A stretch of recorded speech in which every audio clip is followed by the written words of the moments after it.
what's going on for the past 7 days?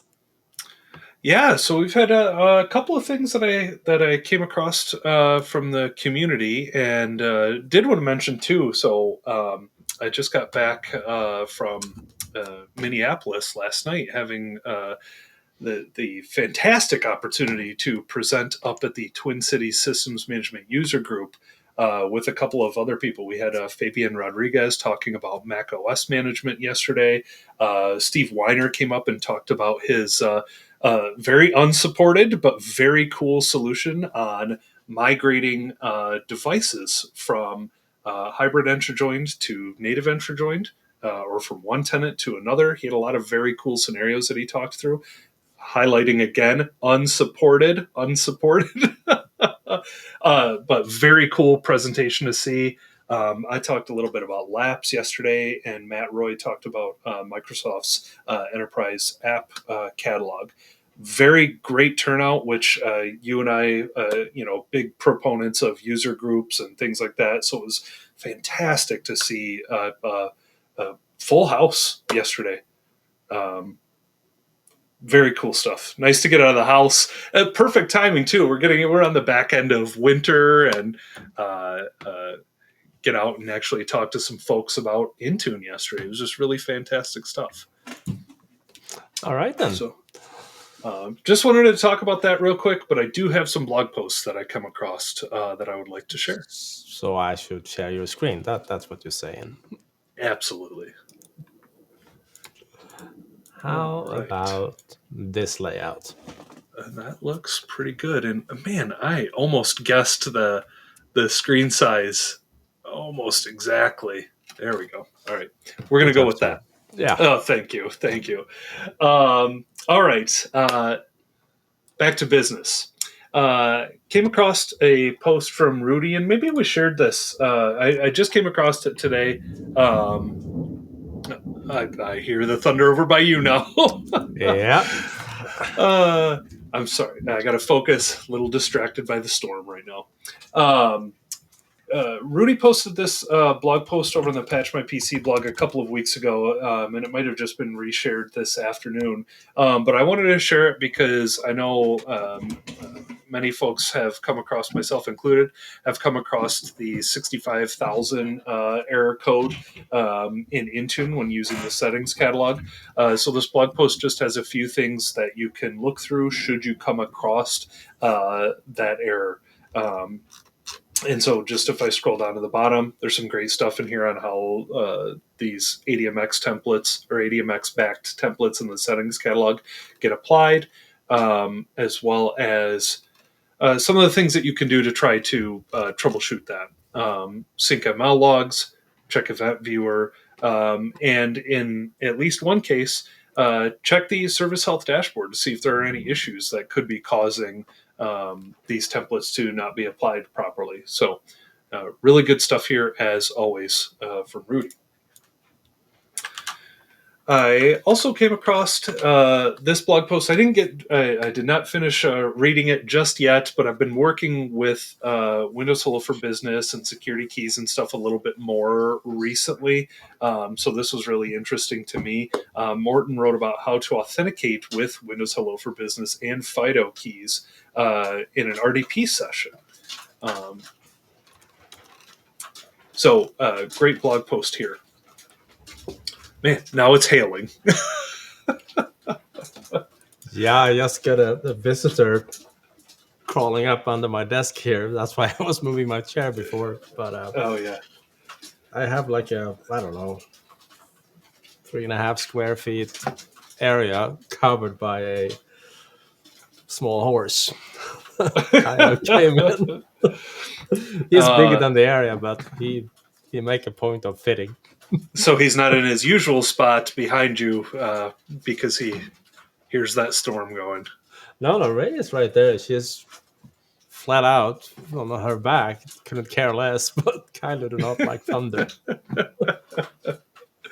Oh, goodness.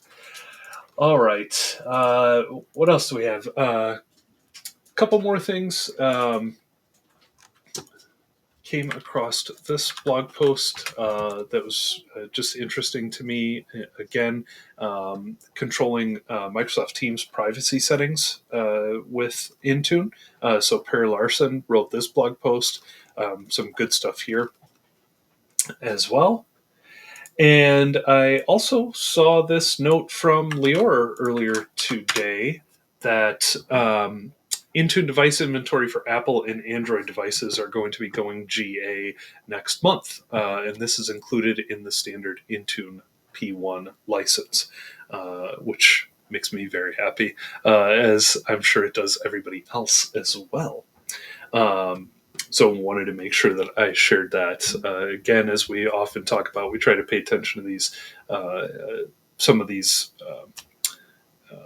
features like device inventory, things that we would expect to get out of a platform like this. So when we receive these updates, I'm always going to celebrate these things. That's for sure. And then also, Johan, you and I were just emailing back and forth a little bit this week. It sounds like we've got a new mini course coming up here over the next couple of weeks over on the Academy.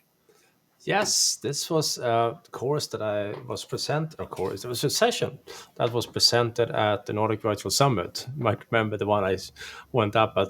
Forgot it was 2 or 3 in the morning, but it was really early because it was done in European time. But it was one of those sessions like, oh, wait a minute, that's a fantastic session. So I convinced Kent and Morten to do a little bit longer one for our academy. So that one will be kicking off now. Is it next week or the week after? The week after. April 3, perhaps? Yes. Here we go. April, at 9 a.m. Central. Yep. So if you're interested in Copilot and what's happening in those areas, highly recommend. It was a great session. Very cool. Looking forward to it. All right. Yeah, that was most of the stuff that I had for this week. All right. Let's see.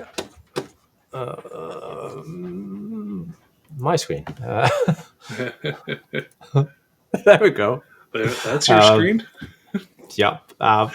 Last night yesterday I was working on a blog post that actually came from a Twitter thread or X thread, whatever you call those threads. Twitter, I still call it Twitter. Mm-hmm. Regarding delivery optimization, sometimes not listening. And that means that even though the service is running, when you try to test your connectivity to one of those devices on that port, it will simply say, nope, that's not happening. But that could be very well an okay scenario. It could be that you don't have any files to share. So just because you have DU service running, it doesn't mean you have downloaded something that is willing to share. It could also be that you have disabled peering, because there are download modes that you can configure in delivery optimization, like number 0, which is HTTP only, no peering. Keyword here is no peering. Or mode 99, which you often have for VPN connections, also no peering. And no use of cloud services. But that means it won't listen. So when you run the troubleshooting tools that Microsoft provide, like the troubleshooting script that we have showcased a few times, it will actually come back and say fail. No, it's not fail. You turned it off. It's supposed to not peer. But it's I got actually a bit surprised that it wouldn't even respond, but it doesn't. So either there are no files to share or you have turned it off. And DO, as you might know, is pretty weird in the way it shares files.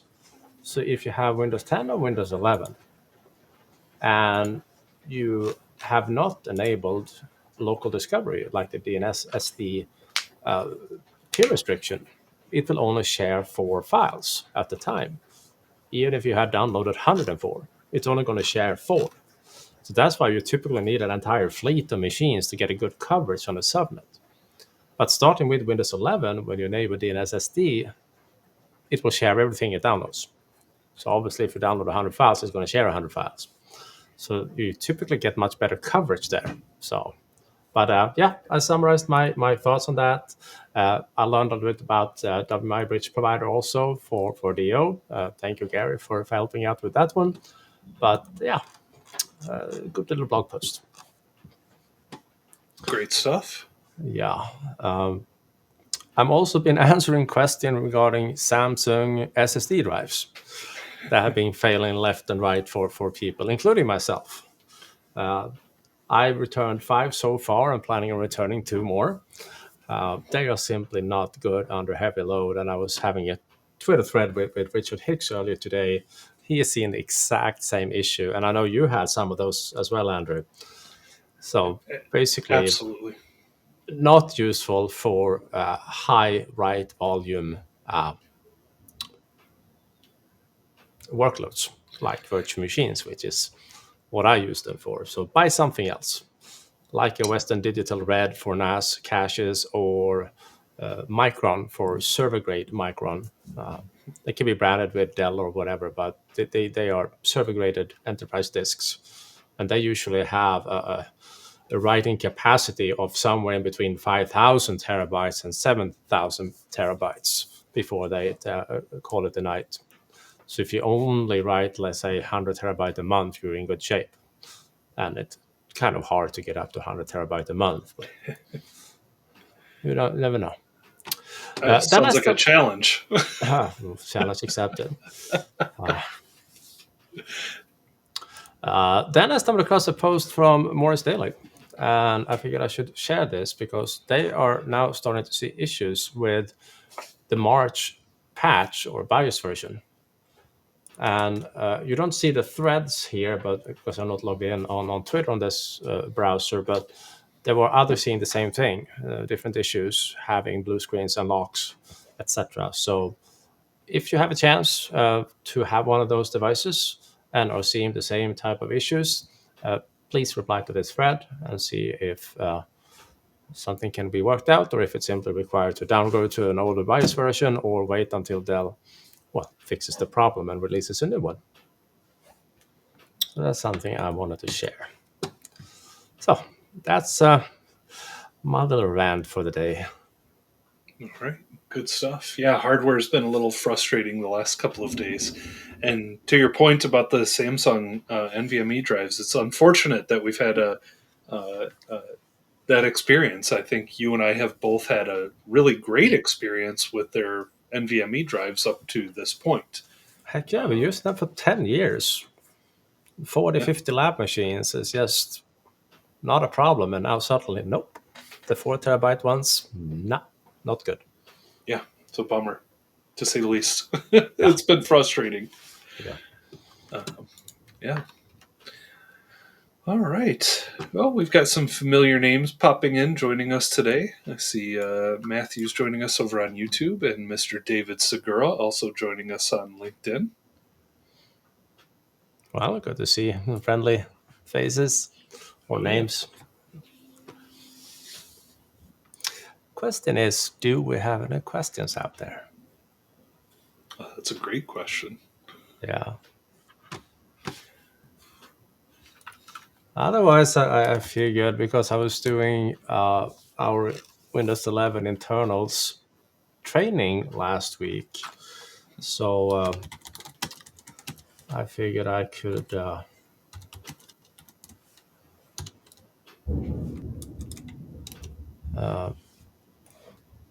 for the next 2 hours here go through each available. Uh-oh. I think that the storm is messing with your connection there. Now. Uh-oh. Are you bad? There we go. I thought you were making a joke first, but it actually was a hiccup. Yep. Oh, jeez. Yeah, I heard that. I saw my office just lit up, and then. Well, at least our internet connection is a microwave link, so it's not really impacted by a tree falling down on a wire or anything like that, but still it can go out, of course. But I was mentioned just before that if there are no questions, I can spend an hour and a half just covering through all possible command line options for a setup, because that's basically what I spent my last week of doing in a way. But actually, I thought there are a few that could be useful to mention that I stumbled across, because I was invited this Monday morning to a session that Matthias Melkerson and Nikolai Anderson put together around Windows 11 upgrades.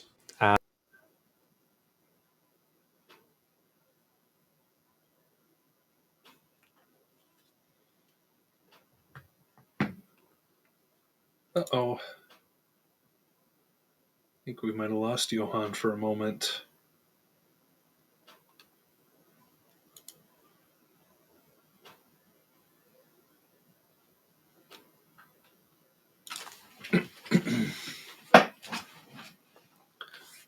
See if we can get him back here.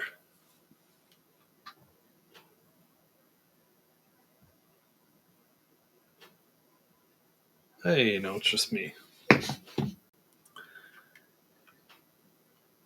And I do not have control of the stream. Nope. Are you back? You're back. There you are. Yeah, sorry about the thunder, everyone. Oh. That's all good. Getting there.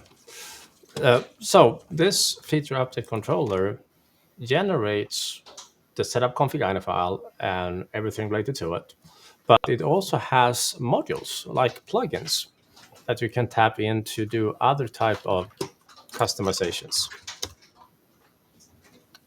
And darn internet, live stream and thunder. Yeah. Well, you're still here at the moment, so that's good. Yeah, I'm having a ping running, and it goes out every other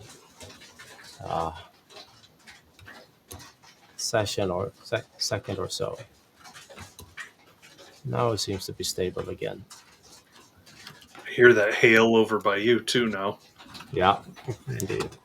Anyway, what I was trying to say is that this update control also have other modules that can do customizations as part of the feature update. But the shorthand version is it does generate the scripts that are required to do a little bit more advanced stuff. For example,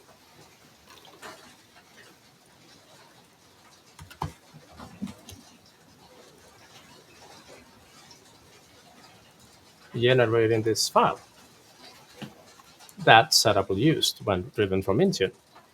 And these items here are the exact items that are here. And this one is particularly fun because starting with Windows 10 18.03, Microsoft switched on how the upgrade behaves. It is now optimized for productivity, meaning it will stay longer when the user is on the device and then try to do the rest of the upgrade super quick. But if your goal is just to make an upgrade as quick as possible, it is actually faster to just disable it. And then basically tell the user to go take a coffee break and then come back when the upgrade is done. That was something we played around with and tested some different scenarios. So pretty cool. You might remember Adam Gross had a blog post about that years ago when he stumbled across that for Windows 10. This one here, where he borrowed a little bit of Microsoft documentation. This is for Windows 10, so they changed a little bit for Windows 11. But he basically did some comparison tests with basically a stopwatch to see, okay, what are the real differences when doing this? So I thought it was pretty cool and something to pass the time with. So